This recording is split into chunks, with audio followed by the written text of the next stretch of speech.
I was hungry. I was hungry. People often want to call me the exception. Like, oh my God, you're the exception. No, I'm not the exception. I'm an average, ordinary woman who chose every day to make one more extraordinary decision. I'm an average, ordinary mom who said, I want to drastically transform my son's future, that he deserves to have every option that every other child would have, irregardless of what he was born into. I just was crazy enough to believe that it doesn't matter the color of my skin, doesn't matter my religious background, doesn't matter my origin, it doesn't matter my mom's bank account and my dad's bank account when I was born. None of that means my future. That's just the circumstance that I came from. That's not what defines my future. I just believe that. Not a lot validated it, but faith is believing in the unseen anyway. So I had enough faith to go, I know like I know like I know like I know. I don't necessarily have to see it yet. There's so much value in what you unlearn. Sometimes the best thing you can do is unlearn some things. We're always going after learning something new because we're information junkies, because we have all these forms of information coming at us on the internet, coming at us in books, coming at us on the radio, coming at us in television, that we want to learn. But sometimes your biggest breakthrough is in what you unlearn. And then you relearn. Sometimes you have to disrupt your soil, pull your soil up, take that dry dirt that's been planted for years. I know, I've just been knowing this for years. This is what my mother taught me. This is what we've always known. You have to disrupt that soil in order to plant a new seed to grow a new fruit. Yeah? You guys got that? And so I came very comfortably to disrupt your soil. That's what I came for, to disrupt your soil. Not to necessarily keep you comfortable in what you know. Stay comfortable in that. I want to disrupt you in some things that are new awareness to go, oh, wait, hold on. Or new awareness about what you've been doing based on what you've known forever that doesn't fit your future anymore. Because I can guarantee you, every single one of us who wants something different than what we're getting, we're doing something unconsciously from old patterns that doesn't even serve our future.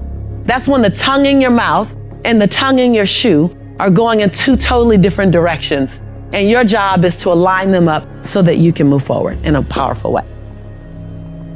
Myth number 2 is that abundance is singularly focused on possessions and money.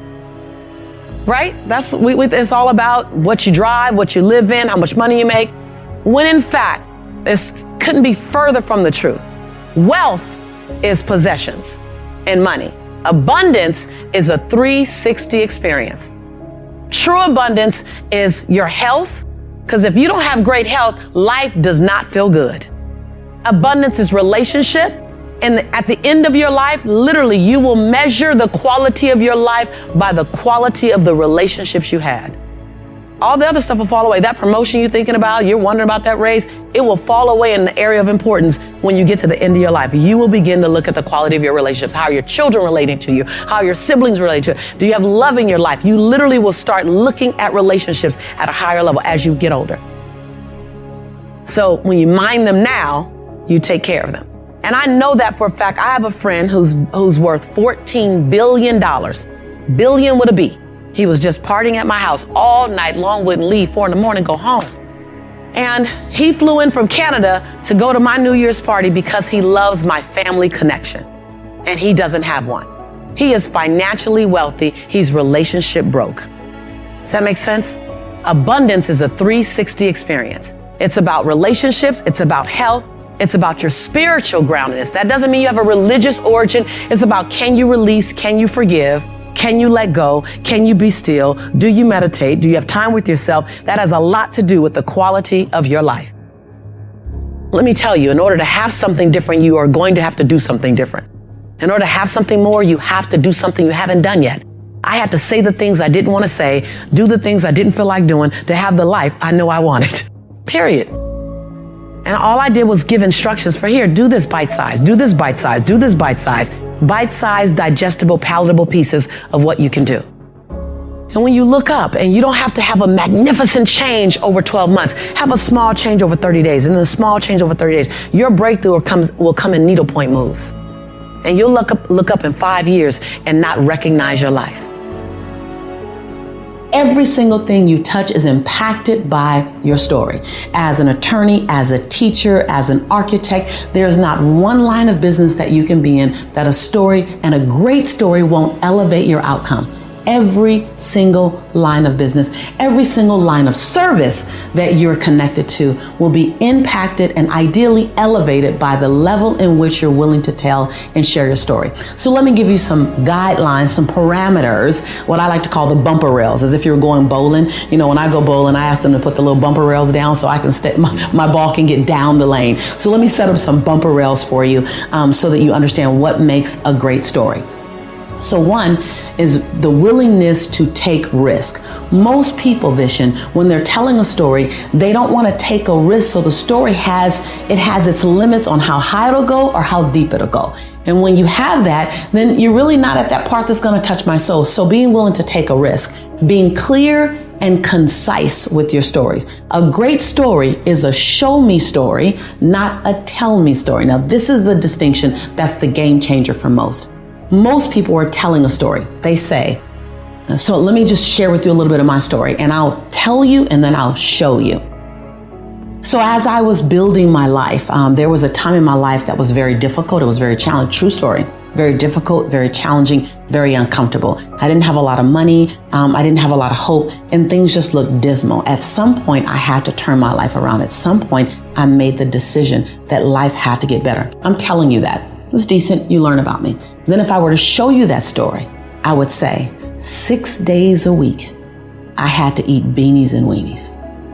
I had to find money in the crevices and the corners of my couch so that I can get my son milk. There were times when my heart would beat fast just at what am I going to have tomorrow? At some point, I got sick and tired of my own story. Is this going to be my future?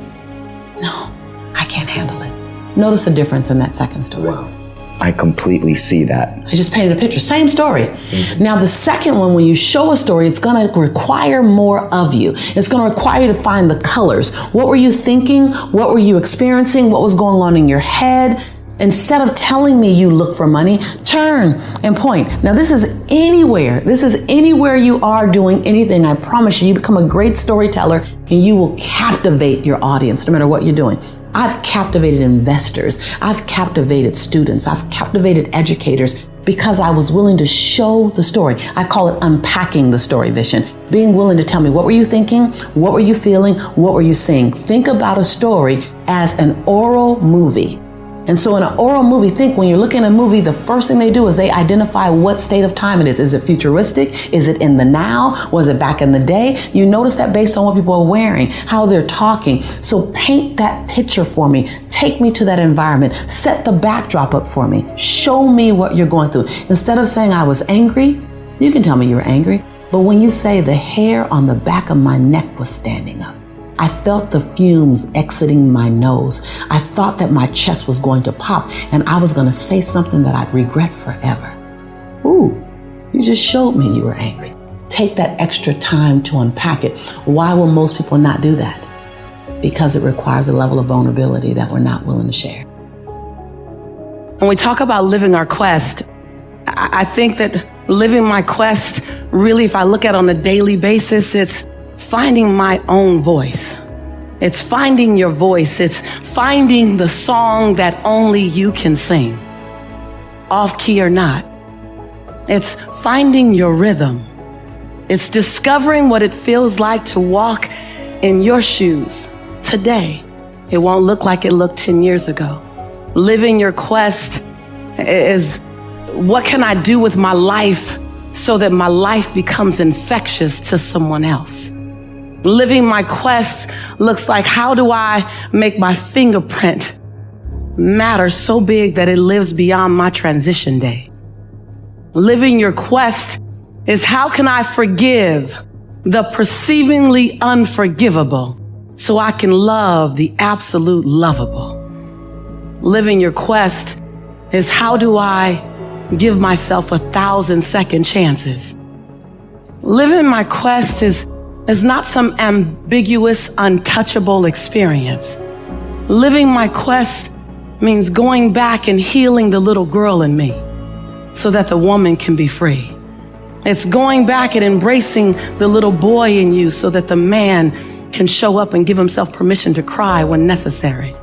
Living your quest is not something that you can't touch. It's not something that requires a stage or lights or cameras. Living your quest is completing content with who you are in the dark of the night. So who you are in the middle of the day is all right. Living your quest is not holding yourself hostage to old decisions, not holding yourself hostage to shame, blame, guilt, regret, and anger. Living your quest is about recognizing that every day I can be reborn to my possibility. Living your quest is about recognizing that you have brilliance in you and not being willing to dim your light one more day.